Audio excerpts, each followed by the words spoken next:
பாரம்பரியமிக்க ஸ்ரீ கரியமாணிக்க பெருமாள் திருக்கோயில் சுமார் 800 வருடங்கள் பழமையானது. குலசேகர பாண்டியர் காலத்தில் கட்டப்பட்ட திருக்கோயிலாகும். இந்த திருக்கோயிலில் கடந்த 1.5 வருடங்களாக ஸ்ரீ கரியமாணிக்க பெருமாள் ஆஸ்திக சபா சார்பில் அறநிலையத்துறை இந்து சமய அறநிலையத்துறையின் அனுமதியுடன் அனைத்து திருப்பணிகளும் கடந்த 1.5 வருடம் நடைபெற்று தற்போது நிறைவேறும் நிலைக்கு வந்துள்ளது. அதன் தொடர்ச்சியாக வருகிற பிப்ரவரி 6ஆம் தேதி யாகசாலை துவங்கி 10ஆம் தேதி அன்று காலை 9:12 முதல் 9:42 மணி முதல் மகா சம்ரோக்ஷம் கும்பாபிஷேக திருவிழா நடைபெற இருக்கிறது. இந்த திருக்கோயிலில் தரைப்பகுதி முழுவதும் கருங்கல்களால் அமைக்கப்பட்டுள்ளன. சரி, திருக்கோயிலின் அனைத்து பகுதிகளிலும் வேலை நடைபெற்றுள்ளது.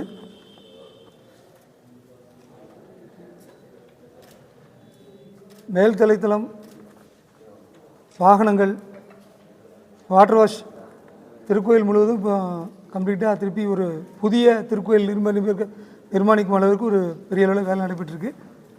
உபயதாரர்கள் மூலம் அனைத்து வேலைகளும் நடைபெற்று வருகின்றன. இந்த வேலைகள் அனைத்தும் பிப்ரவரி 1ஆம் தேதி நிறைவடைஞ்சிடும். பிப்ரவரி 6ஆம் தேதியிலிருந்து யாகசாலை ஆரம்பித்து கும்பாபிஷேகம் பிப்ரவரி 10ஆம் தேதி. கடந்த கும்பாபிஷேகம் 2006ஆம் ஆண்டு நடைபெற்றது. 2006 நடைபெற்ற கும்பாபிஷேகத்தில் முழுமையான திருப்பணிகள் நடைபெறலை. கிட்டத்தட்ட 1956க்கு அப்புறம் இப்போ தான் முழுமையாக திருப்பணிகள் நடைபெறுது.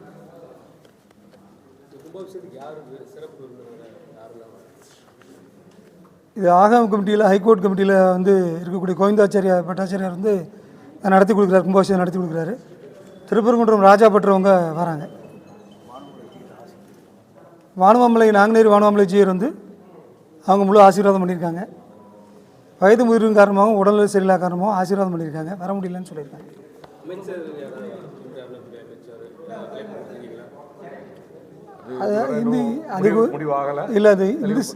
இந்து சமய அறநிலையத்துறை சார்பாக அது சம்மந்தமான முடிவுகள் முதல் வாரத்தில் தான் தெரியும். யார் யார் வராங்க, என்ன விஷயங்கிறது அவங்க முடிவு பண்ணி சொல்கிறத பொறுத்து நம்ம செய்ய போகிறோம்.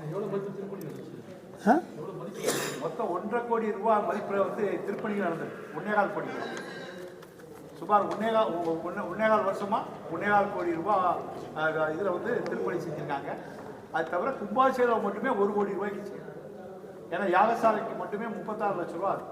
யாகசாலை சம்பாவனை இலக்கத்தையும் 36 லட்ச ரூபா ஆகுது.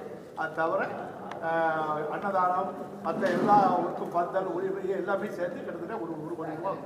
கிட்டத்தட்ட ஒரு 5000 பேருக்கு மேலே அன்னதானம் பண்ணுற மாதிரி 5000 பேருக்கு பண்ணுறதா மாதிரி. அன்னதானம் 2 திருமண மண்டபங்கள் வச்சு நடக்கு.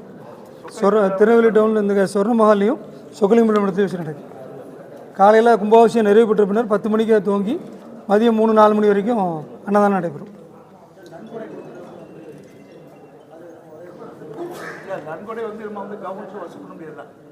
அதனால கேட்டால் கொடுத்தா நான் வாங்கிடுவோம். இது அன்னதானத்துக்கு இந்த மாதிரி எல்லாமே எப்படின்னா திருப்பணிகள் அனைத்துமே உபயதாரர்கள் வச்சு தான் நம்ம செய்கிறோம். உபயதாரர்கள் வச்சு செய்கிறோம்னா அதே மாதிரி எல்லா விஷயங்களுமே உபயதாரர் வச்சு தான் நடத்துகிறோம்.